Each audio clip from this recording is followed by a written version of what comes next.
I'd just finished work, sitting at my laptop like always. I do 3 days remote now, more time for Mark and my girl. Not a bad setup. I had maybe 90 minutes before my daughter got home, 2 hours before Mark walked in, and I knew exactly what I was about to do. It was go time. Still couldn't believe I agreed to this. I rushed to the shower, careful not to mess up my hair. My heart was racing. How the hell did I let Hunter talk me into this? A one-on-one cam show. What the hell was I thinking? We stayed in touch after he quit our office 6 months ago, started with Facebook, then WhatsApp. The flirting we used to joke about got serious. We crossed a line without saying it. We never talked about our partners. I didn't ask about his wife. He never asked about Mark. That made it hotter. He asked for explicit photos. I never sent any. This is my work phone. But he sent plenty. Full body, hard, dirty pics. But it wasn't the pics that got me. It was the way he talked. His voice. His words. I got out of the shower, threw on a little makeup, wrapped myself in my white robe. I felt wired, nervous, and turned on as I walked back to my office. I fixed the webcam, wiped my browser history, set up a private room. Then I hit video call. "Hey, Angel," he grinned. "You look good as always," I smiled. My cheeks were already flushed. "Can't believe we're really doing this." "I'm freaking out," I said. "Look, my hands are shaking." "That's hot," he said, voice low. "But damn, it's not fair. I'm half undressed and you're all covered. Open the robe, babe. Let me see." I bit my lip, tilted my head back, and slowly ran my hand down the robe. I pulled it open, just enough to show my right melon. He groaned. I smiled and opened my eyes. His face was glued to the screen, breathing heavy. I saw his hand move. He was getting into it. Then he leaned back so I could see more of him. "Stand up, Stephanie," he said. "Let me see that A." I hesitated for a sec, then pushed my chair back, stood, and turned. I swayed my hips, lifted the robe to show my bare bum. Yeah, now bend over, spread it." "Nope," I teased, dropping the robe and sitting back down. I left it open in front, legs pressed together. "You're eliminating me," he grinned. "Such a tease. Come on, show me how you play with yourself. I want to see you lose control." I ran my fingers slowly over my thighs. "God damn," he moaned. "You're so hot." Then, everything exploded. My chair jerked back like it got sucker punched. I grabbed the arms, heart slamming, confused for half a second. Then came the voice. "Well, look who's got her legs spread for a freaking loser!" I froze. Blood iced in my veins. Mark. He was behind me, one hand gripping the chair like he wanted to snap it in half, the other holding my laptop like it was diseased. He stepped around, right into the camera's view, face twisted in fury. "You like this, huh? You get off being some cam hooker for Captain Pecker pick?" "Mark?" I croaked, panic setting in. He leaned into the webcam. "Enjoy it while it lasts, you limp pecker piece of crap." Then he raised the laptop and hurled it across the room. It exploded against the wall. Plastic, metal, glass everywhere. My chair went over with it. I hit the floor, robe flying open, legs up, melons out, humiliated, raw, exposed. "You damn pig," he snarled. "In our goddamn house? While our daughter's at school? You couldn't even wait till I was dead." I scrambled up, trying to cover myself. "Please, Mark, I can explain." "Explain what? That you're a thirsty little cheater who gets wet for compliments from strangers? Don't even freaking try." He turned to leave. "Mark, wait, please." He whirled back around. "Lock the damn door next time, genius. Maybe then your sad little adult movie fantasy wouldn't have blown up in your face." I ran to the front door. He was backing out of the driveway. Tail lights fading down the block. Crap. Oh God, why didn't I lock the door? I ran to the kitchen, grabbed my phone, called him. No answer. Texted. Nothing. My heart was hammering. I looked at the clock. My daughter would be home any second. I had to pull it together. I wiped my face, threw on sweatpants and a baggy tee. Just as I came out of the bathroom, "Mom, I'm home!" Tiffany's voice. I met her in the hall. She stopped and stared at me. "Mom, are you okay? Your eyes are red." "I'm fine, sweetie. Just tired. Not feeling great. You want to lie down? I'll make tea." "That'd be lovely. Thanks, baby." I curled up on the couch, wrapped in a throw blanket. My chest still felt like it might explode. What the hell did I just do? What if she ever finds out? Here's your tea, Tiffany said. You look beat. Want me to text Dad and ask for pizza? Before I could answer, she was already typing. Dad says he'll bring pizza, she said. I blinked. He answered her, but not me. Did he block me? At least he was coming home. But then what? He wouldn't say a word in front of Tiffany. I knew that, but after? I had no clue what was next. I got up and walked back into the office. The wrecked laptop was still on the floor. I picked up the biggest chunk, tossed it in the garage trash, came back with a broom and dustpan, swept up the rest, then set my chair back up. There was a hole in the drywall where it had hit. If Tiffany saw it, she'd ask questions. I slid the filing cabinet over just enough to hide it. Then I heard the front door open. Hey, Dad, how was your day? Do I have homework tonight? Tiffany asked from the kitchen. A little, Mark said, but thanks for texting me. You hungry? Yeah, she said. Thanks for the pizza. Mom's not feeling good. Why don't you take your pizza upstairs? Mark said. Get a head start on homework. Later we'll watch something, all right? Okay, that sounds great, Tiffany said. I ducked into the bathroom, checked the mirror. Red eyes, pale skin. I looked rough. I headed to the kitchen. Nobody was there. The pizza box was sitting on the counter, still closed. I lifted the lid and stared at it. No appetite. I just stood there listening. From the basement, I heard the low murmur of the TV. I took a deep breath, then stepped quietly down the stairs. Mark was on the couch, TV blaring some late-night crap, his back to me like I wasn't even there. I stepped around slowly, sat down on the edge of the sofa, kept a little space between us. He didn't turn, didn't blink, just stared at the screen like I was a ghost.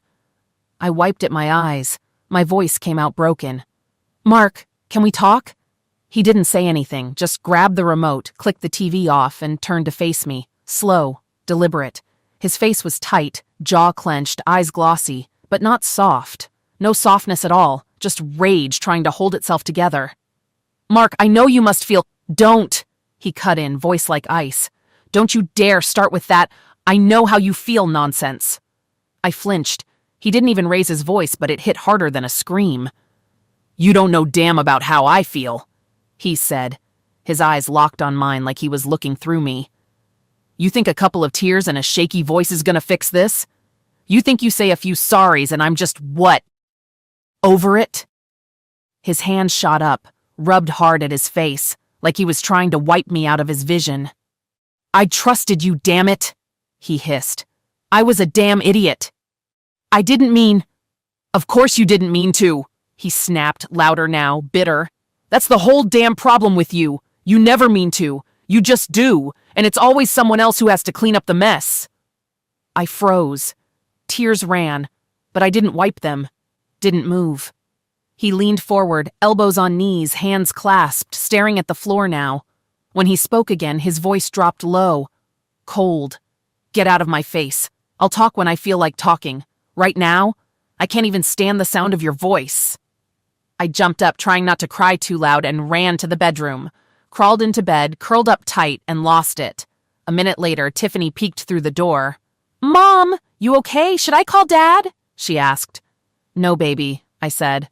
I'm fine, just tired. Go watch a movie with him, all right? That night was hell. I didn't sleep.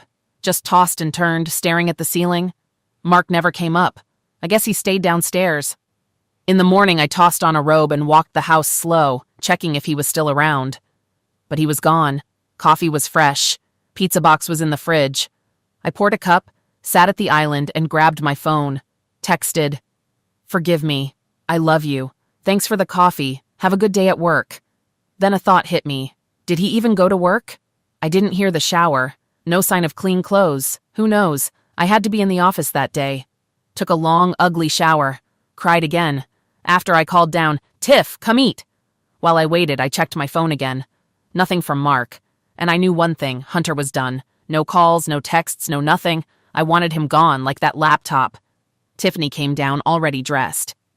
You feeling better, Mom? She asked, sitting at the table with cereal. A little, I said. Thanks, sweetheart.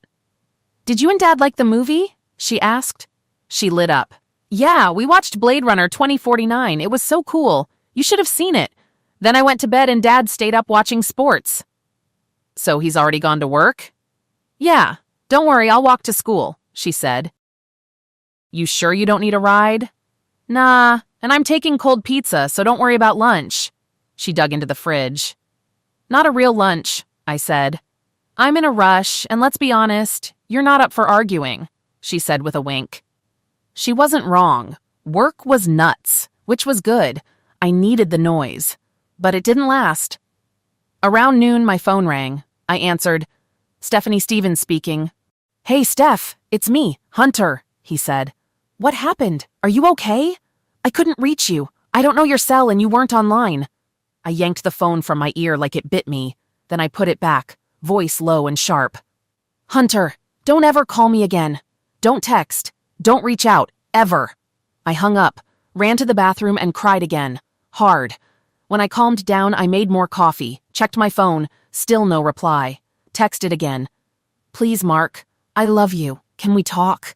Back at my desk, I forced a smile at a coworker walking past and dove into emails. That night, on the way home, I stopped by the store. I hadn't eaten in over a day, but I wanted to cook. I picked up stuff for chicken parm, Mark's favorite. At home, I unpacked groceries and started cooking. Then I went upstairs to freshen up. In the bathroom, I noticed his towel was still damp. His clothes were still on the floor. He either came back after we left, or he never left at all. He was dodging me. Tiffany came home, all smiles. Mom, I got an A on my math test, she shouted. I hugged her tight. I'm so proud of you. I bet Dad will be too. She beamed. Her joy lifted me just for a second. But dinner came. Still no Mark. I texted again. Nothing. Tiff and I sat down to eat. I just pushed food around. Where's Dad? She asked. Not sure. Probably running late, I said. She pulled out her phone and texted him. A moment later, she looked up. Dad says to keep his food warm. He'll be home in 30. She squinted. Mom, are you and Dad fighting? No, sweetie, not really. Just working through something, that's all. Half an hour later, the door opened. Mark walked in holding a bag from the electronics store. Tiff ran over. Dad, what'd you get? A new laptop, he said. To replace your mom's. I blinked. You know, I dropped it. Mark smiled cold. It's a family laptop now. Your mom can work here in the kitchen, on the island. That's where it stays. Everything out in the open. No secrets. We might turn your mom's office into a guest room or something. Each word hit like a knife. Good idea, I said, forcing a little laugh. I'll be closer to the coffee anyway. Tiff shrugged. Fine with me. I've got my tablet, and Dad should have a computer too. She headed off to her room. Mark started setting up the laptop on the island. I brought him his plate from the oven. He ate while typing, then looked up. You eat? He asked. A few bites. Not really hungry. Mark, I said softly. Can we talk? Give me an hour, he said. Then we'll talk. Okay, I'll leave you alone. I'm gonna take a bath. Then I'll come down and make us some tea. He didn't answer, just shrugged. Upstairs, I ran the bath. Then I popped into Tiffany's room. You need the bathroom before I get in? I asked. She looked up. Is everything all right? Yes, baby, I said, smiling. All good. After the bath, I made 2 mugs of tea. Mark's plate was gone, his stuff in the dishwasher. He was downstairs. The new laptop sat on the counter, glowing softly. I grabbed the tea and walked downstairs. This was it. I sat beside him, set the mugs down. I don't even remember what he was watching. All I know is I stared ahead, lips tight, doing everything I could not to cry. Mark clicked off the TV with a sharp snap and finally turned his head toward me. His eyes were like stone, dead cold, but lit with something boiling underneath. You know what, Stephanie? He said, voice low but slicing. I don't owe you damn. Not a word, not an answer. But I'm gonna do you a favor anyway. I'm gonna tell you what I know. Some of it. The rest, I'm keeping. For when I catch you lying. I didn't move. My hands clenched in my lap like a kid about to get scolded in church. My throat was tight, tears already slipping. He leaned back, arms crossed like a judge waiting to pronounce a sentence. Sunday night. Tiffany was sick, remember? She called you. You ran. I was right behind you. You took her to the bathroom. I changed the sheets. trying to be helpful, quiet, supportive, like always. He paused, watching me squirm. As I walked back downstairs, your office door was wide open. And lucky me, in all the chaos, you forgot to shut down your laptop. I gasped. Oh God, Mark! He raised a hand. Nah, don't even start. His voice turned meaner. Big ol' pecker pick, front and center on your screen. Real classy, Steph. That what gets you going now? Some half-soft loser showing off on WhatsApp? I shook my head, tears dripping down. Please, I can explain. You will explain, he cut in, voice snapping. But not till I'm done. He leaned forward, elbows on his knees, that smug, furious calm spreading across his face. You called me upstairs after. I helped you settle Tiffany. Told you she should sleep in our bed. I'd take her room. And you know what I thought then? I thought, I can't even look at this woman in my bed. Not that night. Maybe never again. My whole chest cracked, but he was just warming up. When you asked for a drink, I went back down, straight to the laptop, needed more time, saved it all. Every filthy word, every little emoji you thought was cute. Copied it. Flash drive. Boom. Done. No, please. I couldn't breathe. I could barely sit upright. When you two finally passed out, I kept digging. Your Facebook? Trash. Your work phone? Useless. But the computer? Goldmine. Including that little project you're starting. Videography. How cute. So I came home early. Thought I might walk in on you mid-show. But nah, the curtain had already dropped. I covered my face and wept, but he didn't care. I also found out plenty about your boy. Hunter. He sneered. He's not my boyfriend. Shut it, he barked. Don't speak unless I say. I swallowed my breath. His wife? Sweet lady. 2 kids. Family photos all over Facebook. Real slice of normal. And guess what? I got her email. I send her all this. His life's over. Done. He'll be back in his mom's basement faster than he can zip up. I fell off the couch, onto my knees, hands clasped, choking on my own sobs. Please don't leave me, Mark. Please, just let me talk. Let me explain. He pointed a finger. Lower your damn voice. You want Tiffany to hear this? You want to ruin her night too? I nodded, whispering through my crying. No, I'm sorry. I'll be quiet. He folded his arms. Your turn. Talk. But if I catch one lie, just one, I swear, I'll send those messages out before you even finish your sentence. Okay, I stammered. Okay, I'm sorry, Mark, I really am. It started months ago. Hunter worked at our office. He'd flirt a little, but I ignored it. Then he left the state. Said we should stay in touch. We swapped Facebooks. That's it. He rolled his eyes. We messaged. Friendly stuff. Then one day he said we should move to WhatsApp. I didn't even think about it. He said his wife checked his Facebook, and I didn't think. That's when the flirting started. I was stupid. You were stupid, he muttered. I never gave him my number. I never saw him. It was just messages, just talking. Then it got more graphic. He wanted pictures. I said no. I didn't want that out there. But I didn't stop talking to him. Then came video chats. I was sobbing, wiping my face, trying to hold myself together. I thought it wasn't real, that I could separate it from us. But it was cheating. I know that now. I gave him a piece of me, and I hate myself for it. Mark, I swear I would do anything to take it back. Mark stood up slowly, towering over me, his voice colder now. You gave him what was mine.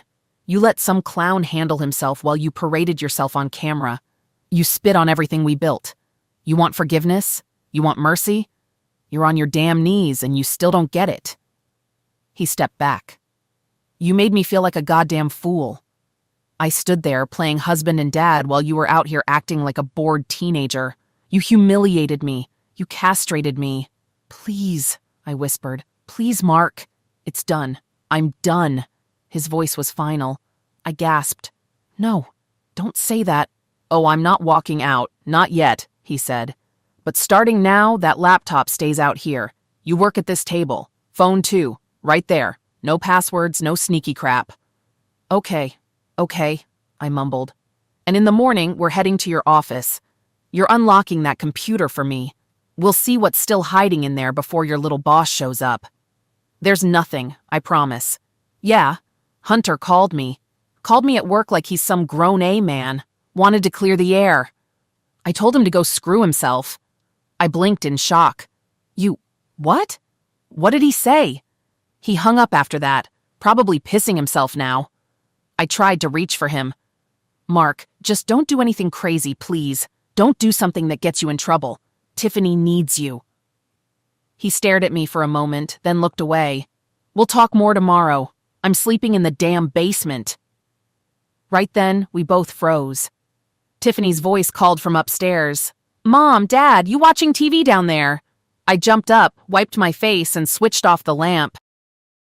She came bouncing down the stairs and flopped on the couch between us like nothing was weird.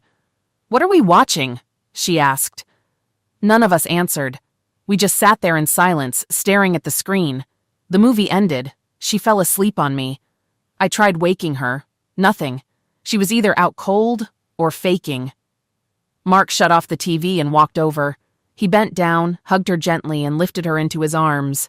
She was 13 but still tiny, like me. Her ponytail swayed as he carried her upstairs. I followed, watching them. And yeah, it hit me hard. Jealousy, sharp and sudden. I didn't know if he'd ever hold me like that again. Mark tucked her in, and as they came down the hall, I turned into our bedroom. Grabbed a nightgown, went to the bathroom, changed, washed my face. When I stepped out, Mark was there grabbing clothes for tomorrow. He didn't speak, just walked past me into the bathroom. I couldn't take it.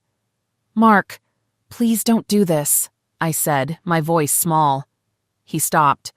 Stephanie, you don't get it. Reading those messages, seeing that video, I couldn't believe it. I was staring at my wife's words, her body, and thinking, who the hell is this? You disappeared. I don't even know who I'm living with now.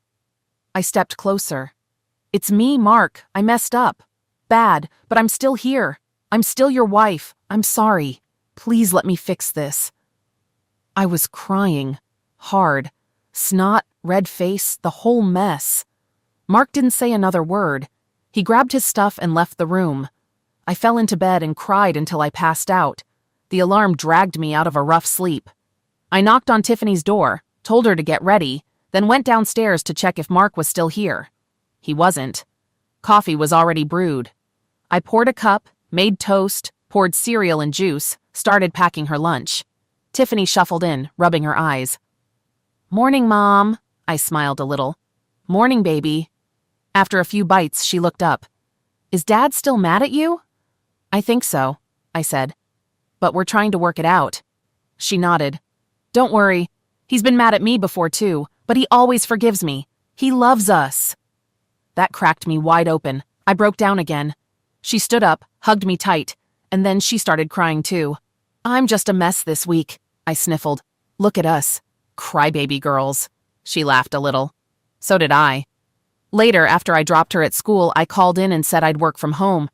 I texted Mark, working from home today, for the first time since it all happened. Just letting you know. Thought you'd want to check the laptop with me. But you left early. I cleaned the kitchen and opened the new laptop. It wasn't locked. That felt strange, like a test. I had nothing to hide now. Logged in, started working. Still wondered, was there a tracker? Was he watching through the cam? Called Katie at work to ask for some notes. Got more done than I thought I would. For a second, it felt normal, almost peaceful. Then the doorbell rang. A man stood outside. Stephanie Stevens? Yes, can I help you? I'm sorry, you've been served. He handed me an envelope, turned and left. I stood there frozen. My hands shook as I opened it. My eyes burned. No, please. This can't be happening. I didn't call my mom. I didn't want her in this mess. But I was breaking. I grabbed my phone, hands shaking, and called Mark. He picked up. Hello? Mark? It's me. You answered. Oh, God. I got the papers. Please don't do this. Don't leave me. Stephanie, he said, calm but cold. Tiffany's coming home soon. You need to pull it together. Tomorrow's Saturday. No school. Call your mom. See if she'll take Tiffany tonight so we can talk. You'll come home? I asked. I'll come. I called my mom. Mom, can Tiffany stay over tonight? Mark and I need to talk. She heard my voice and panicked. You're crying. What happened? Are you two okay? Please. No questions. I'll explain later. I'll bring her after school. All right, honey, I'm here. When Tiffany got home, I was more put together. I told her, "We're going to Grandma's for dinner. You'll stay there tonight. Dad and I need to talk." She stared at me. "You sure everything's okay?" "Yes, sweetie, it's fine." She didn't believe it, not fully, but she didn't fight it. At my parents' place, the smell of pasta hit us at the door, Tiffany's favorite. My dad hugged her and pulled her inside. My mom gave me a look but didn't press. On the drive back, I wondered, had Mark told his mom anything? He talks to her a lot now, more since his dad passed. I didn't have long to think. His car was already in the driveway. I jumped out, forgot to unbuckle my seatbelt, grabbed my bag, and rushed in. "Mark!" I yelled, tossing my phone and purse onto the counter. He was already sitting at the computer when I walked in, eyes glued to the screen like he was digging through my soul. I opened my mouth, but all that came out was a sob. Again. "Sit down, Stephanie," he said, calm but with that cold edge that made my skin crawl. I sat, trembling. He didn't even look up. "Log into everything," he said. "Facebook, Insta, WhatsApp, all of it, right now, and start disconnecting, every contact, right in front of me." I obeyed without a word. My fingers were shaking so badly I could barely type. He stood up, went to the fridge, and grabbed a bottle of wine, poured 2 half-A glasses like it was a business meeting. "Here," he said, sliding one toward me. "Now shut up and let me talk." "Okay," I mumbled. He nodded like he was confirming a chess move. Calm, way too calm. "I took a few days off. Needed to breathe. Process," he started. "I even saw a lawyer. Told him I was done. Wanted a divorce. That was where my head was at." I started to open my mouth, but he raised a finger. "Nope. You had your turn when you were sexting Captain Jackoff behind my back." I swallowed the lump in my throat, eyes burning. He went on. "When I saw the messages, Steph, that crap wrecked me. You don't even know. I was sitting there thinking, what did I do? Was I not enough? Did I stop being a man in your eyes?" He took a slow sip of wine, staring at me like I was a stranger. "You were showing your body to another man, Steph. That body you swore to protect with me. For better or worse, right? You gave away something sacred, like it was a damn Snapchat filter." I flinched. "I was proud to be your husband," he said. "I bragged about you. I thought we had something real. And you threw that in the trash for some low-rent online fantasy." I couldn't breathe, couldn't speak. "So yeah, I filed the papers, but I haven't sent them yet," he said finally. "I'm thinking. That's all. Just thinking." He sat back, voice flat now. No emotion. "Thing is, I'm not moving out. Not running away from my house, my daughter. We're gonna do the split right here. Different rooms. No touching. No nothing." He looked at me dead in the eye. "And let me make this real clear. You will not make me look like the bad guy. Not with Tiffany, not with your parents, not with anyone. You don't need to explain the dirty details, but I'll be damned if you're gonna paint me as the one who broke this." I wiped my face and nodded. "Mark, I'm listening. I hear you, and I'll do anything. I'll block Hunter, delete him, I'll go to therapy. I'll go even if you don't want to, but please don't throw us away, please." He stayed quiet, sipping again. I could feel the judgment dripping off him like sweat. Then I whispered, barely able to say it. Are you gonna start seeing other women?" Mark set his glass down with a heavy clink. "That's not the damn point right now," he said. "I ain't thinking about dating. If that changes, you'll hear it from me first. But don't turn this around like I'm the one running off."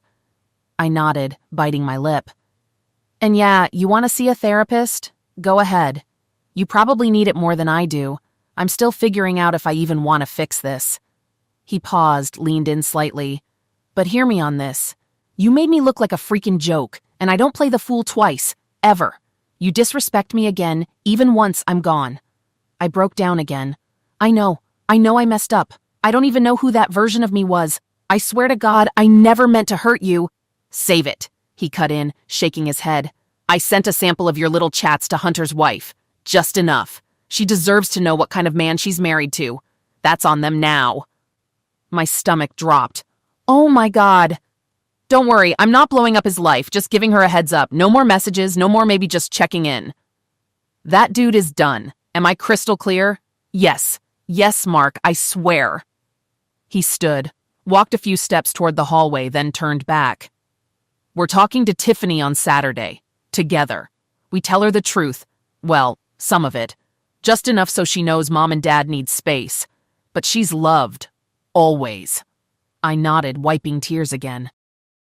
And don't get it twisted, he added. This ain't me forgiving you. This is me managing damage for our kid, for now. My head was spinning. Legal separation, the look on Mark's face, the tears I didn't think I'd ever see.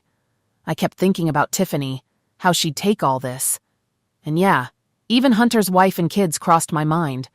I'd never met them, but I helped break something in their lives too. I finished my wine and stood up. I wanted to ask if Mark wanted dinner, maybe cook for him, but before I could say anything, the room tilted.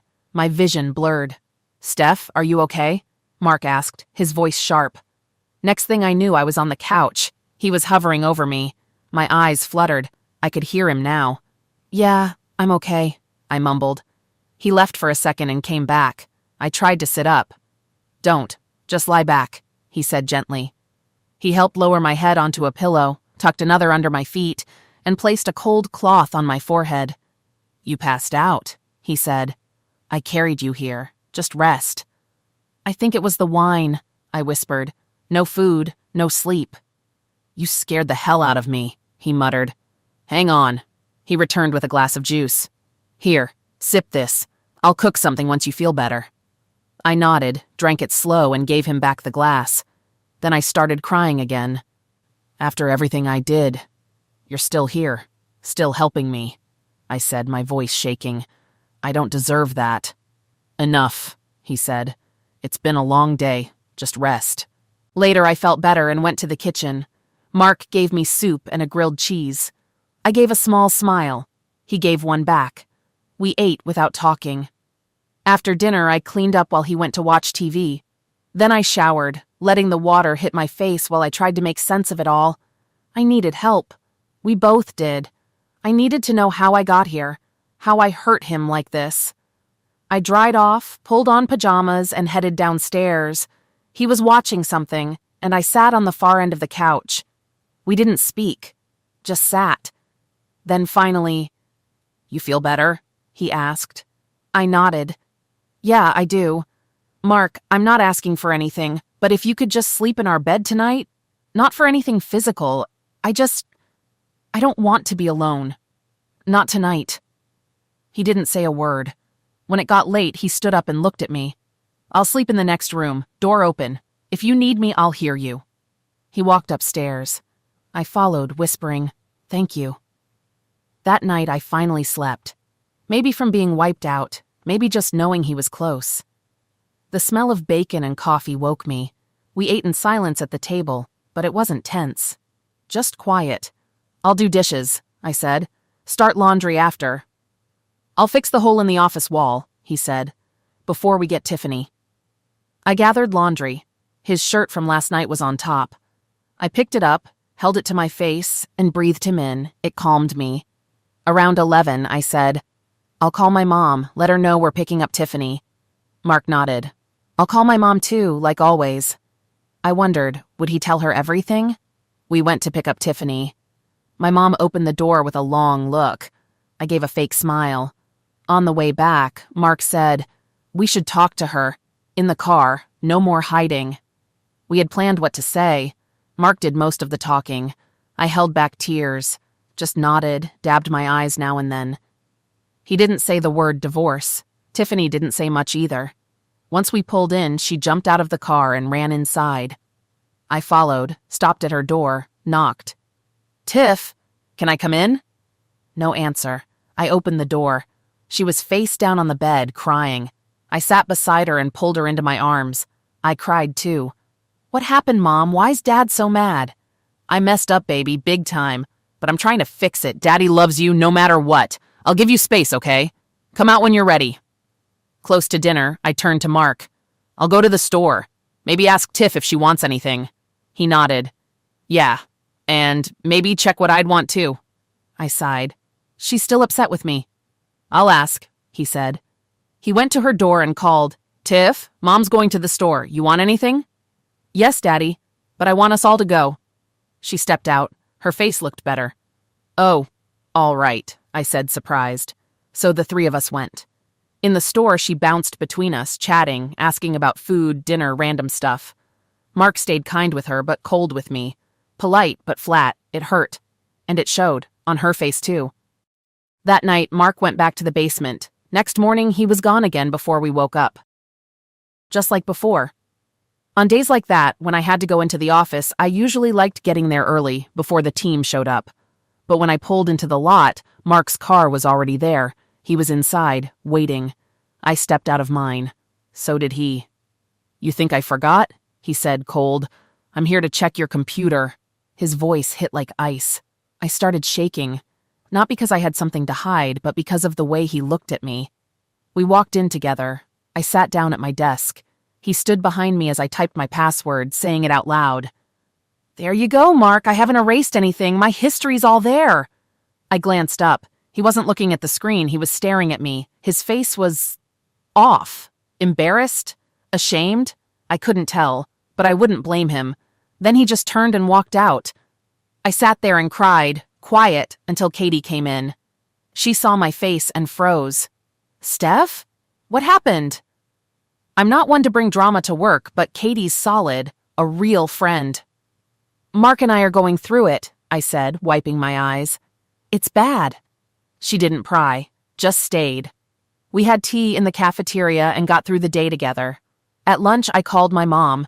She didn't push either, but I could hear the worry. I told her the same things I told Katie. She got it. Everyone did. Mark had a right to be upset. That night, I sat down at my laptop and searched for a marriage therapist. Found someone? Made an appointment for Thursday. Later, when Mark and I were alone, I told him. I booked a session. Thursday. Her name's Margaret. Mark looked at me. No smile, no words, just a nod. But that was enough. Thursday came. I walked into Margaret's office. She reminded me a bit of Mark's mom. Calm, kind. She offered tea.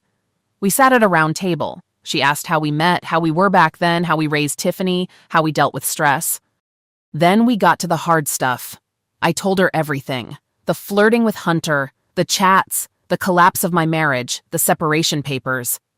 I didn't hold back. By the time I left, I felt drained, empty. At home, Mark and Tiffany were downstairs watching TV. I poked my head in. I'm going to bed early, I said. Mark looked up. Did you eat? No, not hungry. I showered, put on a robe, and lay in bed with a book, just to keep my mind busy. A few minutes later, Tiffany walked in with a tray, stew, and a roll. Dad said you should eat. We warmed this up. My throat tightened. I broke down crying. She sat beside me while I ate. How was the meeting? She asked. I wasn't sure if she knew it was therapy. Maybe she just meant the appointment. It went well, I said with a soft smile. Really well. She kissed my cheek and left to do homework. I took my dishes to the kitchen. The TV was still on downstairs. I grabbed my phone and typed, "Thanks for the stew, I love you," plugged it in, went to bed. The rest of the week stayed quiet. Wednesday, I worked from home and made roast beef for dinner. Tiffany and I talked like always. Mark barely said a word. During dinner, Tiffany asked, "Can I have a friend over this weekend?" I looked at Mark. The basement was where her friends always hung out. "Of course," he said right away. "Whatever makes you happy." I wondered if she was trying to get him out of the basement, back into our room. Maybe it'd work. Thursday night, another session with Margaret. We talked more about Hunter, how the flirting started, how harmless it seemed at first. Then she asked about my past, about my dad, old boyfriends, my life before Mark. I told her Mark reminded me of my dad, treated me like I was special. I'd only had one serious ex before Mark, a guy who lied and cheated. Margaret leaned in. "Tell me about him." "He always said the right thing," I said. "He made me feel seen, complimented me a lot, but he never opened up. Always told me other guys just wanted sex. Meanwhile, he was cheating on me." "You caught him?"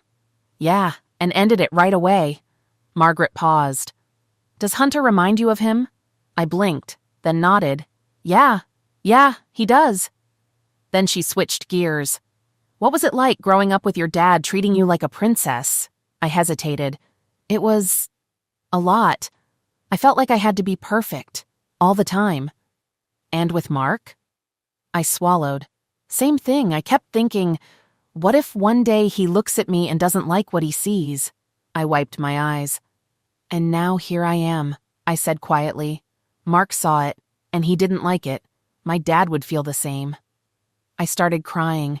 Margaret handed me a napkin, stood up, made tea for both of us, and left the room for a few minutes. I sat there staring at the floor, trying to hold it together. When she came back, I looked up. "Margaret, I think I lost him," I said. "Mark won't touch me. We barely speak. I'm scared. He's everything to me." She sat down, calm as always. "We're working on it, Stephanie. Try asking him again to come in with you. And if things move toward court, they may ask him to come anyway." Then she gave me a soft look. "That's enough for today. Let's meet again next week." The next night, Tiffany and I were having leftover lasagna. She was quiet. Too quiet. Then out of nowhere, she burst into tears. "Dad, 2 wrongs don't make a right," she said. Mark looked surprised. "Of course not, sweetheart. Why?" "I don't know what Mom did, but you freezing her out is hurting her. She cries when we talk. I don't want her this sad." Just then I walked in. "Hey," I said, "I'm home." Tiffany wiped her face. "We're having lasagna. Want some?" "I'm not hungry," I said. Mark said, "Yeah, of course," which caught me off guard. I sat down slow, careful not to stir things up. Mark looked over. "How was therapy?" "It was good. Thanks for asking." Tiffany talked about her weekend plans, about the friend she invited over. After dinner, she and I did the dishes by hand. Mark slipped away somewhere. A little later, Tiffany made a call, probably to her friend, and disappeared into her room. I found Mark downstairs on the couch. I sat on the far end, not too close. He glanced over. "Want to watch something?" "Sure," I said. "Whatever you want." He flipped channels. A few minutes later, Tiffany plopped down between us. "Can we all watch a movie?" It was a sweet one. I actually enjoyed it. After it ended, she and I went upstairs. We all said goodnight. Mark and I made brief eye contact, no words. I took a bath, changed into a robe, and climbed into bed with a book. About an hour later, I slipped out, still in my robe, nothing underneath. I checked on Tiffany. She was out cold. Downstairs, Mark was asleep on the couch, just in boxers. The TV cast a blue light across the room. I dropped the robe. My heart raced. I knelt beside him, hand resting on his stomach, then slid it lower. He jolted awake, grabbed my wrist. "No!" he said sharply. He sat up fast, eyes locked on mine. Humiliated, I backed off, threw on my robe, and ran upstairs.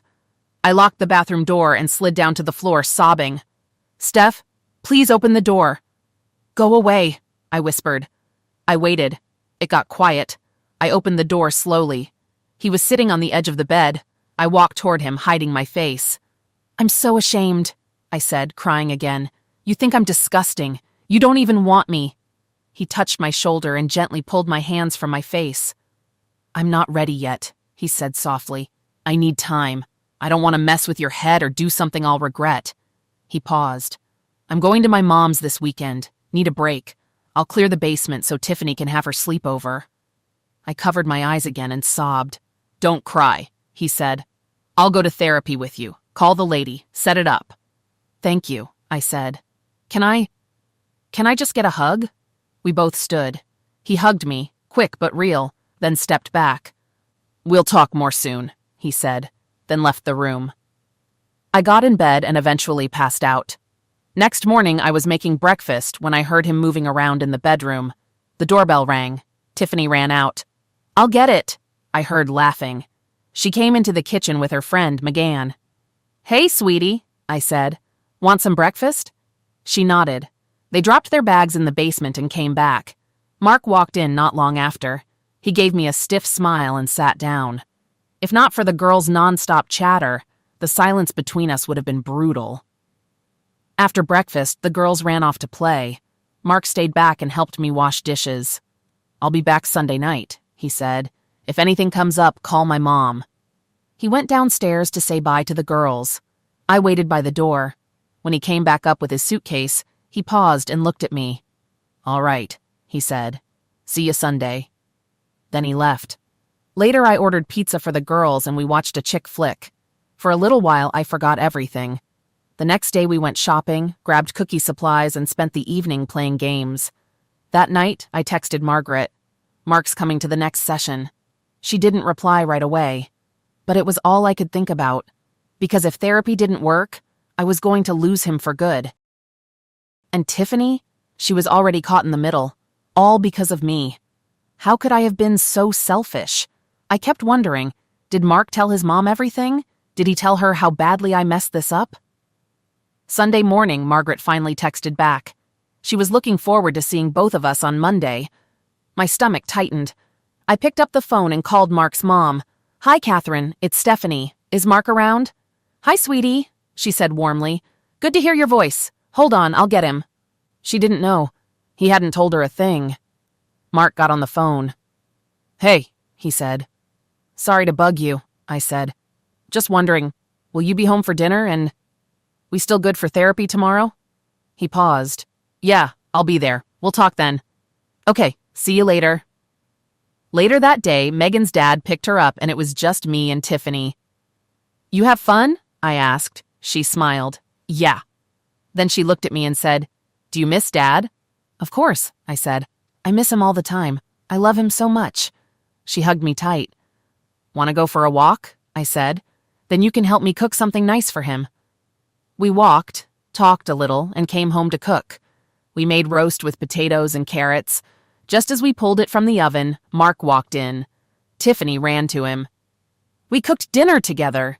He smiled, opened his bag, and handed her a small book and a card. "Look, Mom," she said. "Grandma gave me a gift card, and she gave you this." I took the book and flipped it open. There was a note inside. "Here's something I read and liked. Maybe you will too. Love you. Come visit with Mark next time." I blinked back tears. "Mark, can I talk to you for a sec?" He nodded. "Thanks for not telling your mom." He looked at me and said, "Calm. This is just between us. For now." Then he gave the tiniest smile. "Now let's eat. I'm starving." I wasn't sure what to expect from Stephanie's therapist. Thought it'd be stiff, awkward, but Margaret, she just smiled, said to call her by her first name and made it easy. Straight talker. Said we'd chat for about 45 minutes, then she'd see Stephanie alone. She asked for my side of things. I laid it all out. "That lines up exactly with what Stephanie said," she nodded. Then the obvious question. "How are you feeling?" "Angry," I said. She tilted her head. "Anger's easier, covers up pain, shame, fear of what's next." We talked about regret versus actually making things right. I told her, yeah, I felt it all. And yeah, I think Stephanie's sorry too. I told her how I saw Steph, my wife, my best friend, a great mom. She was everything to me. Margaret paused. "I know it looked like she had it all together, but she's more fragile than you think. She loves being adored. You love being respected. You two keep circling that." The time flew by. "That's all for now," she said. "Can I speak to Stephanie?" Out in the waiting room, Steph was perched on the edge of her seat. "I'll see you at home," I said. "Gonna start dinner with Tiffany." We'd come in separate cars. "Okay, Mark, see ya." At home, I walked in and smelled food. Laughter floated from the kitchen. Steph and Tiffany were giggling about something. I stopped in the hallway, shoes in hand, just listening. The session had wrecked me, but that sound, it felt normal, like before. Then I glanced into the office. Her laptop was back on the table. I didn't say a word, just joined them for dinner. It was nice. Quiet. I thought we might talk after Tiff went to bed, but I didn't have the energy. After dishes, I slipped down to the basement and stayed there. Steph left the laptop where it was and went to bed early. I stayed up staring at nothing. Next morning, I was pouring coffee when Steph came down and nearly jumped out of her skin. "Mark, you scared the crap out of me." "What are you still doing here?" "I'm heading out. Just wanted to say something first." I brushed past her, topped off my mug. "You shouldn't have brought the laptop back in here." She opened her mouth. I held up my hand. "Let me finish. I looked like a damn fool at your job, asking to see it. I feel stupid every time you act like life's just fine. But nothing's worse than what I felt that day. Walking in, seeing you and that guy on the screen. We gotta talk. For real, not dodge it. I'll see you at therapy." Tiffany ran down the stairs. "Dad, you're still here?" Just leaving, sweetie. Have a great day. You too? The rest of the week dragged. Nothing big happened. Then Thursday came. Therapy day. We waited in the lobby, one empty chair between us. I told myself, at least it's not across the room. Margaret walked out. Mark first, if that's okay. Then both of you. Steph gave a weak smile. I followed her in. She offered coffee. I took it. How's your week been? She asked. I told her I visited my mom, told her what Tiff said. 2 wrongs don't make a right. Told her about moving the laptop and how Steph tried to start something that night, but I shut it down. She looked right at me. Do you want your wife? Do you love her? Of course, but I'm trying to do what's right for all of us. She leaned in. You know, no matter what happens, married or not, you and Stephanie have to talk. There'll be fights, tension. Tiffany won't always be there to soften it. Maybe you're scared your anger will hurt her. Maybe you love her so much you're trying not to. She let that hang in the air. Let's go back a bit. First date. What hooked you? I smiled. Steph was warm, funny, smart. She just got me. She nodded. What's something sweet she does? Something she doesn't even realize? She wiggles her nose when she's stressed like a little kid. It's cute. And who is Stephanie to you? She's my wife, my best friend, the person who takes care of me, like a mom would sometimes. Margaret gave me a look. Friendship's got to come first. She was craving your attention way before this mess. She smiled gently. Can you send Stephanie in? I walked back to the waiting room. She's ready for you. Steph looked nervous, more than on our wedding day. Inside, Margaret welcomed her. I want to follow up on something from last week, she said. We sat. I didn't look at Steph, just kept my eyes on Margaret. She started talking about flirting. Guys usually chase the visual. That's how they flirt. Broad, like casting a line and hoping someone bites. Women, they flirt to feel seen, to feel wanted. It's about self-worth. Everyone flirts, just not always for the same reason. Mark stood and poured himself coffee. Margaret waited until he sat again. I knew that look. He was deep in thought, trying to sort it all out. I twisted my hands in my lap and glanced at him, then looked at Margaret. Margaret, I said, voice shaky. Does any of this even make sense? I mean, we know what happened, but... Mark cut in firm. I'm not defending her. What she did broke trust. Big time. Margaret nodded. It's about more than just that, she said. There are people I see now and then. What I call marriage poachers. They go after married folks. They like the chase. And they're good at it. She turned to Mark. You tell your wife she's pretty. He tells her, that dress brings out your eyes. He notices details, remembers them, he learns her. She kept going. You do compliment her, that matters. But someone like Hunter? He studied her, every outfit, every change in makeup, not to be kind, but to control. He wanted her to slowly resent you. He didn't insult you, just planted the seed. Mark looked shocked. So you think he went after her on purpose? Margaret nodded. Stephanie, tell him about the small moments, the signs of how it started. I wiped a tear and cleared my throat. For the first time, Mark looked straight at me. Okay. One morning you forgot to take out the trash. I did it. No big deal, just threw off my morning. At work, I was still flustered. Hunter asked what was wrong. I told him, and he said, that was irresponsible of your husband. I paused. Right then. I got mad at you, but now, I see I should have been mad at him. Margaret jumped in. Exactly. She wasn't truly mad at you, just annoyed. But Hunter fed it. Subtly turned it on you. Mark nodded slowly, jaw tight. Margaret looked back at me. Tell him about the lunch. The thing he said that stood out. I nodded. It was a group lunch. Me, Katie, and Hunter. I mentioned you were taking me to our favorite burger place. Hunter said, if I were taking you out, I'd take you to that new jazz bar. Candlelight. Live music. I looked at Mark. I didn't think much of it at the time, but now, I get it. He was trying to make what we had seem small. He wanted to look like the better option. Margaret added, Hunters don't flatter for kindness. They do it to shift the ground beneath someone. Quiet, slow. He made her feel seen, made her forget what was real. Mark's face changed. The anger faded. He just looked sad. Margaret leaned in. Stephanie made a real mistake, but she's owning it. And in long marriages, praise gets vague. You look great. But the stuff that sticks, it's the little things. That's my favorite dress on you. Your laugh is my favorite sound. That stuff matters. I looked at Mark. My dad used to say that about my nose, that I scrunch it when I focus. You told Margaret that, didn't you? Margaret smiled, then stood. That's enough for today. Homework. Talk to each other about anything. Mark and I walked to our cars in silence. Finally, I asked, "Can you call Tiffany? Tell her not to eat. I'll handle dinner tonight." Mark gave a small smile. You call her. I'll cook. Meet you at home. When I got home, Tiffany lit up. Did you guys have a good day? Mark hugged her, kissed her head. We did, kiddo. Now let's eat. After dinner, Mark said, "Want to go for a walk?" Tiffany groaned, then perked up when he added, "We'll get ice cream." She ran off to change. I smiled. Good call, I'll put on jeans. Mark looked at me. That the dress from the Christmas party? Yeah. You look amazing, it's one of my favorites. I blushed. Thanks. Should I stay in it? He smirked. Jeans are comfier, but if they're the ones I'm thinking of, I like how your A jiggles in them. I froze, then cracked a huge grin. Seriously? But he was already walking away. As we walked, Tiffany chatted nonstop.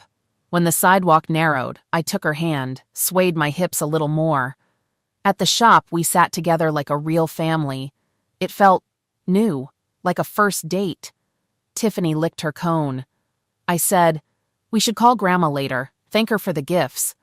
I looked at Mark. Maybe we should turn the old office into a guest room, for when your mom visits. He paused, then nodded. That's thoughtful. Then he added, Actually, I was thinking, maybe call your parents. See if Tiffany can stay with them tomorrow, so we can talk. I nodded. Yeah, that's a good idea. Tiffany looked at us and grinned. You two should totally talk. Then she licked her cone again, like she didn't just read us like a book.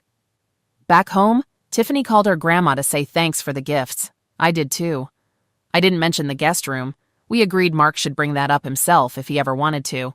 He went down to the basement. I headed to our room and called my parents. Dad picked up, which surprised me. Hey, Dad, I said quietly. I know you always treated me like a princess, like I could do no wrong. But I'm not perfect. I never was. I've always been scared of letting you down. I know, sweetheart, he said. No one's perfect. But to me, you are. You'll always be my little girl. I love you.